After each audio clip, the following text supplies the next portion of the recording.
আজ ১৬ই ডিসেম্বর, মহান বিজয় দিবস।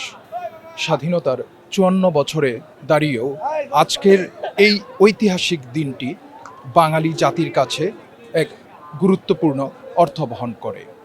আমরা এই মুহূর্তে অবস্থান করছি সাভারের জাতীয় স্মৃতিসৌধ প্রাঙ্গণে।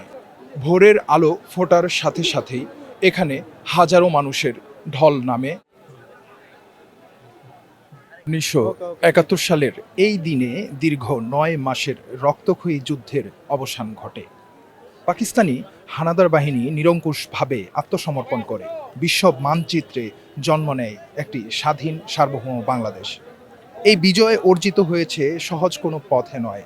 ৩০ লাখ শহীদের তাজা রক্তের বিনিময়ে আমরা পেয়েছি এই স্বাধীনতা।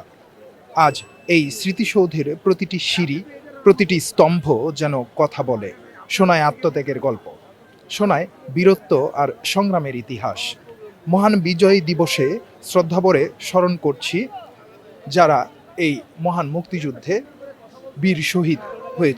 আজ জাতীয় স্মৃতিসৌধে রাষ্ট্রপতি, প্রধান উপদেষ্টা সহ সরকারের উচ্চপদস্থ ব্যক্তিবর্গ, বিভিন্ন রাজনৈতিক দলের সামাজিক ও সাংস্কৃতিক সংগঠন এক এক করে পুষ্পস্তবক অর্পণ করেছেন।